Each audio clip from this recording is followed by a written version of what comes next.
Hey guys, welcome back to the channel. Welcome to another video. It is another Premier League predictions video that we've got in store for you today. It's another weekend ahead of us of some big and very intriguing games in store for us as another Premier League weekend comes and goes.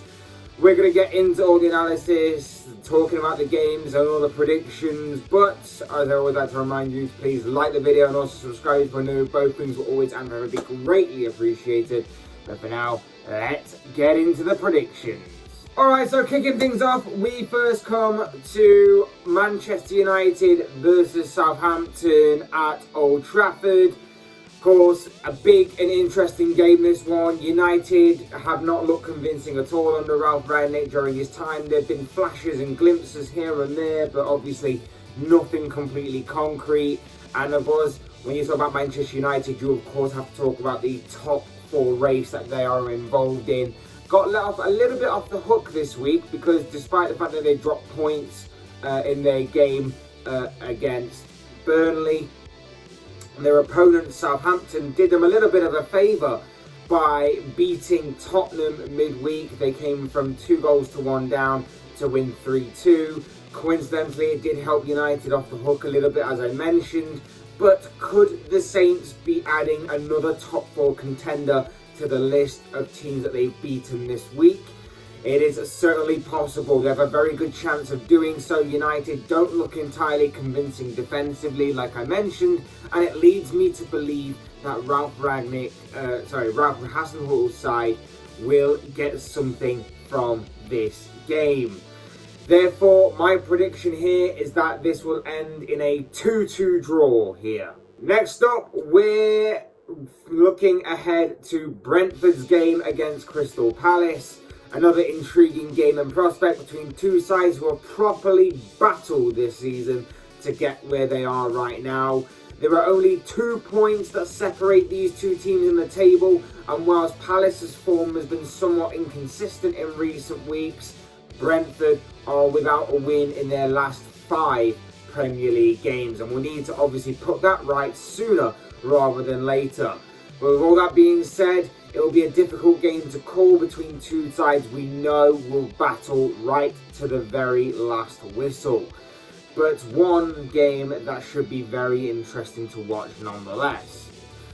I'm going to give Palace just the edge in this game and say that Patrick Vieira's side come out of this one as 2-1 winners.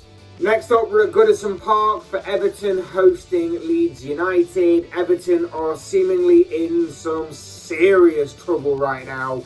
If they don't start pulling results out the bag, it could get even worse. They are in red hot danger of being drawn into a massive relegation battle, possibly being relegated overall.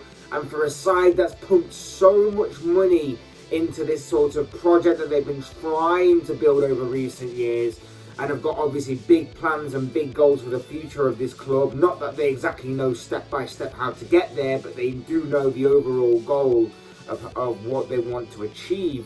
It genuinely doesn't look good for the Toffees right now, and they'll be hoping that Frank Lampard can be an instant hit and turn things around sooner rather than later.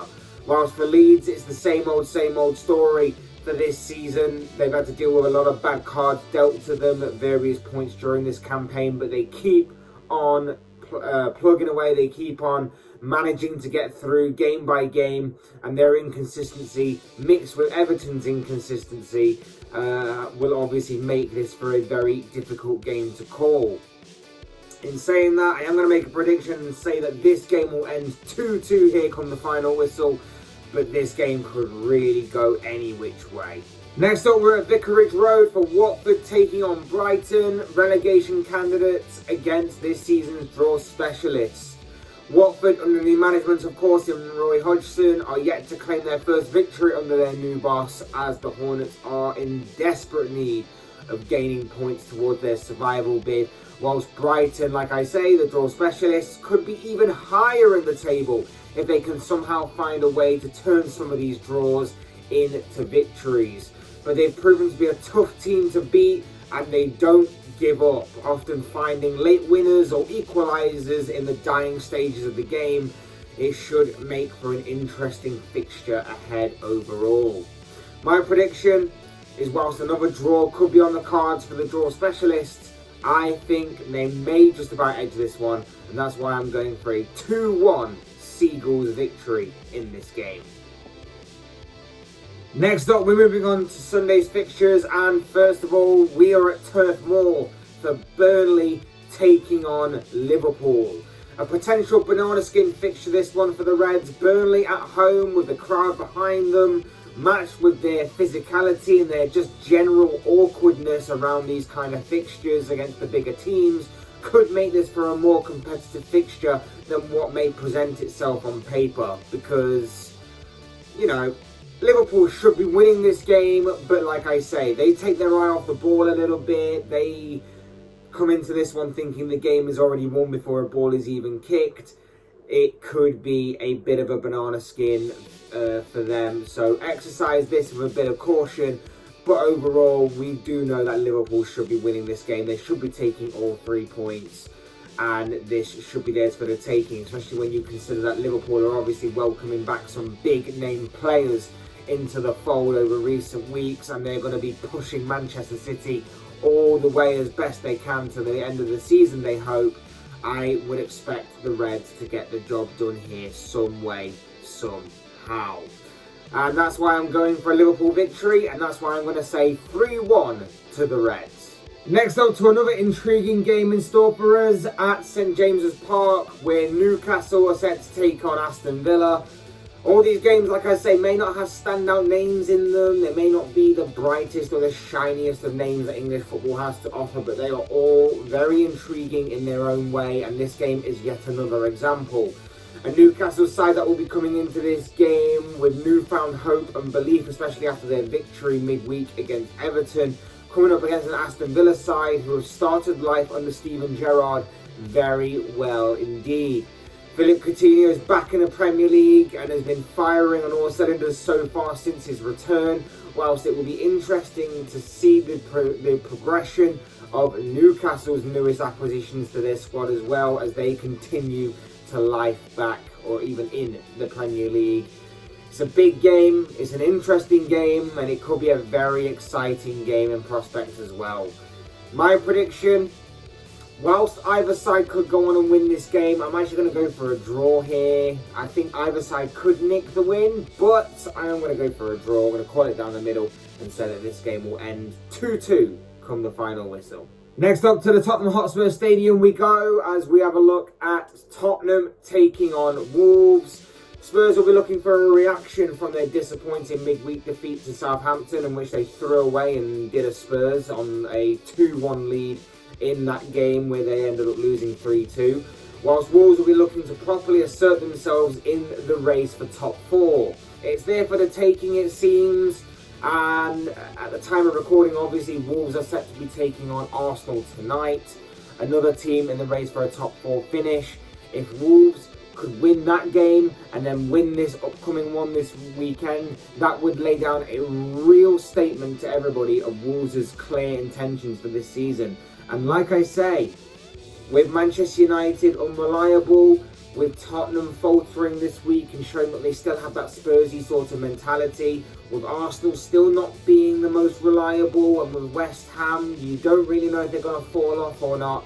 This could be a real big opportunity for Wolves to lay down some consistency and a real statement as to their intent of finishing in the top 4. It could be a big opportunity for Bruno Lage's side. It's a big game, and a question of whether the likes of Heung-min Son and Harry Kane will be able to break down one of the best defences in the Premier League this season remains to be seen. It's a tough ask in itself, and then it's about whether or not Tottenham's own defence can keep out the Wolves' attack. I personally think that this will be a very interesting and very exciting game, and that, as a prediction goes, I think it will end in a draw, and that's why I'm going to go for a 1-1 finish to this game. Next up, we're at the King Power Stadium. Leicester are hosting West Ham on Sunday. The inconsistent and underwhelming Leicester host West Ham, a side that are seemingly in a top 4 race, exactly where Leicester should be this season, but for obvious reasons, for inconsistent reasons, are not. It will be interesting to see where Leicester go from here. At the time of recording, they are set to be in action tonight when they take on Liverpool. But even so, regardless of that result, whether Leicester can pull off a result there or not, this game could be any prediction as far as they're concerned for this upcoming weekend. As for West Ham, they have the informed Jared Bowen at their disposal and are steadily going about their business and steadily going about their challenge for top four. Like I said before, consistency is key, and they may be able to surprise a few by achieving that with a win here and hopefully turning that into more good positive results going forward with a huge step in that direction to possibly secure top four if West Ham are to get there. There will be no shock result here. Whatever way this result goes, it's not really going to be a shock. It could go any which way. But my prediction is that West Ham will actually go on and win this game, and that's why I'm predicting a 2-1 victory for the Hammers. And finally, for this week's main event, for this week's biggest game, we obviously come to the Premier League champions, Manchester City, the current league leaders, Manchester City, who will be travelling away this weekend to Carrow Road, where they will obviously face Norwich. This one should be one of the more fairly predictable games to call, you would imagine, of this weekend's fixture list. However, it also has the potential to be a bit of a banana skin. Similar to what I talked about with the Burnley versus Liverpool game, if City don't approach this game professionally and properly, if they take their eye off the ball, if they think the game is already won before a ball is even kicked, then it could come back to bite them. Norwich are fighting relegation, they have something to play for, but may look at this type of fixture as a bit of a free swing and decide to just go for it, and whatever happens, happens. But in saying that, as much as I do want Norwich to shock City, as much as I do want Norwich to take points off of City, we all know that City should be dominating this game. We all know that they should be winning this game and winning it fairly comfortably. And unfortunately, that's where my prediction is going to lie.